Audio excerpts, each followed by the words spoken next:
Assalamualaikum warahmatullahi wabarakatuh. Kami dari kelompok 10 MTS Al-Haria Kampung Bahari, Jakarta Utara. Hai sahabat Al-Kaba, apa kabar semuanya? Semoga kalian dalam keadaan baik ya. Amin, amin ya robbal alamin. Sahabat Al-Kaba, kita akan jalan-jalan ke Museum Geologi yang ada di Bandung itu lah. Kalian tahu nggak sih Museum Geologi itu? Yuk kita jelajahi. Hai teman-teman, kita baru masuk di aula utama museum. Sudah melihat fosil gajah gelora yang berusia sekitaran 200-200 juta tahun yang lalu, dengan tinggi 4 meter dan panjang 5 meter di Museum Geologi ini. Di ruangan barat ini menyajikan informasi tentang hipotesis terjadinya bumi di dalam sistem tata surya. Di sini kita bisa lihat beragam jenis batuan dan sumber daya mineral yang ada di setiap daerah.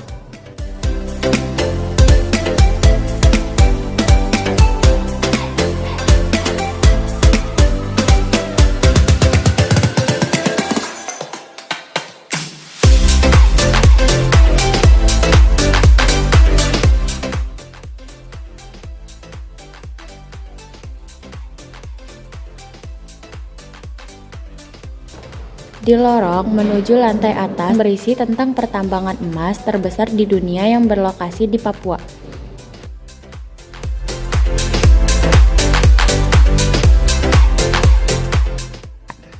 Peristiwa alam itu bisa berupa gempa bumi, gunung Merapi, tanah longsor, tsunami, dan lain-lain. Di balik kengerian itu ada juga manfaat dari bencana geologi, seperti efek dari bencana gunung Merapi yang dapat menyuburkan tanah. Selain itu, abu vulkanik yang berbahaya untuk tubuh manusia ternyata sangat berguna bagi bumi.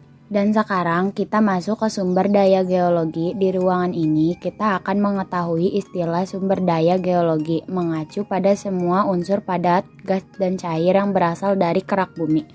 Maket-maket yang terpampang di sini juga menjelaskan tentang pertambangan emas terbesar di dunia yang terletak di tengah Irian Jaya.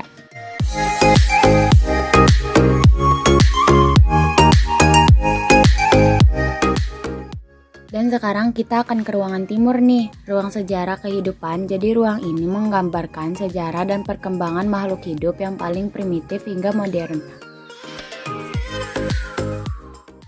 Panel-panel yang menghiasi dinding ruangan diawali dengan informasi tentang keadaan bumi yang bentuk sekitar 4,5 juta tahun yang lalu, di mana makhluk hidup paling primitif belum ditemukan.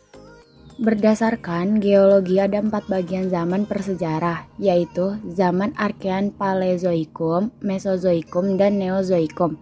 Zaman Arka merupakan zaman tertua di bumi sekitar 2500 juta tahun yang lalu. Di saat itu bumi masih panas dan tidak ada tanda-tanda kehidupan, lalu secara bertahap bumi mengalami proses dalam pembentukannya sampai bumi siap menerima kehidupan yang disebut zaman Paleozoikum. Dan masuklah kita ke zaman Mesozoikum di mana Tyrannosaurus Rex atau kita singkat T-Rex hidup di zaman ini.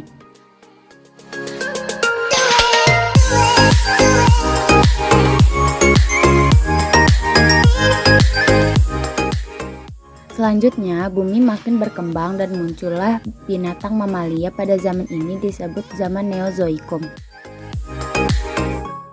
Menurut teori hipotesis Alvarez, punah karena hantaman meteor. Di zaman Neozoikum terbagi menjadi 2, yaitu zaman tersier dan zaman kuarter. Zaman tersier merupakan zaman di mana binatang-binatang menyusui berkembang sepenuhnya dan reptil raksasa makin lama makin hilang. Dan sekarang kita akan menuju zaman kuarter. Zaman ini merupakan zaman yang terpenting karena nenek moyang manusia ada di zaman ini. Seperti yang kita tahu, menurut evolusi Darwin, nenek moyang manusia merupakan jenis kera yang terus berevolusi menjadi manusia. Sekian dari kami, hanya itu yang kami bisa sampaikan. Kami izin pamit undur diri karena kalau maju dia nggak peka. Jika ada kekurangan, kami mohon maaf karena yang lebih hanya balasan kepada dia. Wassalamualaikum warahmatullahi wabarakatuh. Kelompok 10 Jadilah orang yang bermanfaat. bukan hanya hebat.